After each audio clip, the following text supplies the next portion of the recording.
அப்போதுதான் ஒரு தெளிவு உங்களுக்குள் பிறக்கலாம். இது ஆத்மார்த்த மூத்தோரின் அனுபவ அறிவுரை. உன்னை வாழ்த்த மனம் இல்லாதவர்கள் இருப்பார்கள். அவர்களை பற்றி கவலைப்படாதே.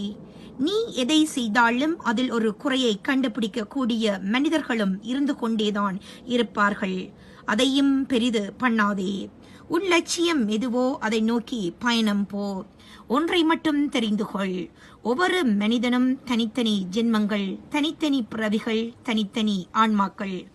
அவர்களுக்கென்று தனித்தனி ஆசபாசங்கள் இருக்கும், குணங்களும் இருக்கும். அதன் வழியில்தான் அவர்களின் பயணமும் இருக்கும். அவர்களை ஒழுங்குபடுத்துகிறேன் என்று வேதனைகளை சுமந்து கொள்ளாதே. அவர்கள் போகும் வரை போகட்டும். போய் ஒரு அனுபவத்தை பெற்ற பின் திரும்பி வருவார்கள். அதுவரை நீ பொறுமையாக இருக்க வேண்டும். அவர்கள் போன பாதை நல்லதா கெட்டதா என்பதை அவர்களாகவே உணர்ந்தால்தான் அவர்களுக்கு ஒரு உண்மை தெரியும்.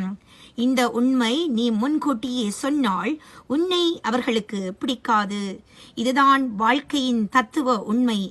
அவர்களது பூர்வ புண்ணியத்தின் அடிப்படையில் தான் அவர்களின் குணங்களும் செயல்களும் இருக்கும். அது உடன் பிறந்தவர்களாக இருந்தாலும், நண்பர்களாக இருந்தாலும், கணவன் மனைவியாக இருந்தாலும், பெற்ற குழந்தையாக இருந்தாலும், பேரன் பேத்திகளாக இருந்தாலும், இந்த உறவுக்காக இருந்தாலும், எந்த உறவுகளாக இருந்தாலும் அவர்களது பிறவி குணம் ஒருபோதும் மாறாது. எதை செய்ய வந்தார்களோ அதை செய்தேதான் அவர்களின் விதி. எதை செய்ய வந்தார்களோ அதை செய்வது தானே அவர்களின் விதி. இதை நீ மாற்றி அமைக்க முடியுமா? ஒதுங்கி நின்று வேடிக்கை பார். பந்த பாசத்தில் உள்ளே விழுந்து அறிவுரை சொல்கிறேன் என்று கெட்ட பெயரை சம்பாதித்து கொண்டிருக்காதே. அவர்களுக்கு அனுபவம் ஏற்பட்ட பிறகு தன்னை மாற்றிக்கொள்வதற்கு அவர்களுக்கு விதி இருந்தால் தன்னை திருத்திக் கொள்வார்கள். அதுவரை நீ பொறுமையாய் இரு. செயற்கையாக ஒரு குணத்தை உருவாக்கி உன்னிடம் அன்பை காட்டினாலும் தான் யார், தன் குணம் என்ன என்பதை ஒரு நாள் வெளிப்படுத்தி விடுவார்கள். ஒரு நாள் வெளிப்படுத்தி விடுவார்கள். எதையும் ஏற்றுக்கொள்ளும் பக்குவத்தோடு இருந்து கொள்ள பழகிக்கொள். நாம் வந்து போகும் உலகத்தில் பிறந்திருக்கிறோம். அவர்களுக்கு என்ன வேஷம் கொடுக்கப்பட்டிருக்கிறதோ அதைத்தான் செய்து கொண்டிருக்கின்றோம்.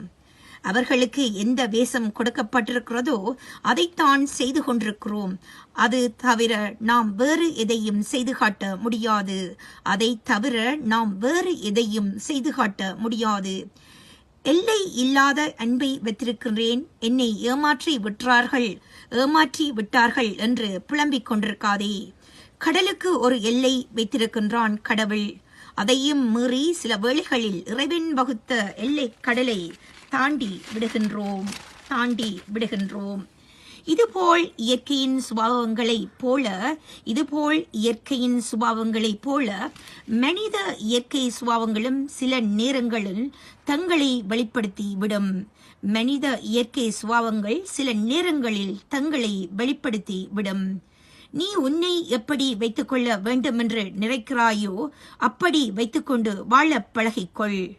நீ உன்னை எப்படி வைத்துக்கொள்ள வேண்டுமென்று நினைக்கிறாயோ அப்படி வைத்துக்கொண்டு வாழ பழகிக்கொள்.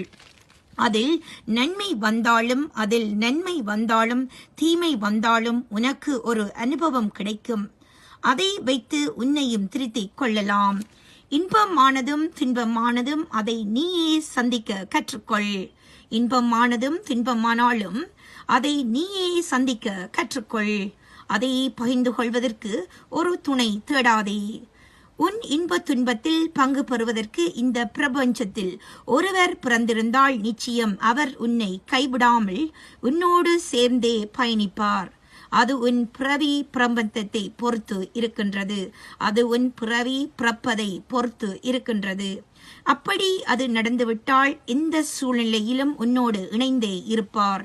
நீ பெண்ணாக இருந்தாலும் ஆணாக இருந்தாலும் வெறும் துன்பத்தை தவிர்த்து கொள்ள கூடிய ஆற்றலை உருவாக்கிக் கொள். நீ பெண்ணாக இருந்தாலும் ஆணாக இருந்தாலும் வெறும் துன்பத்தை எதிர்கொள்ளக்கூடிய ஆற்றலை உருவாக்கிக் கொள். மனிதன் மீது வைக்கும் நம்பிக்கையை விட இறைவன் மீது வைக்கும் நம்பிக்கையை அதிகரித்துக் கொள். உன் கண்ணீரும் உன் கவலைகளும் உன்னை பலவீனமாக காட்டிவிடும்.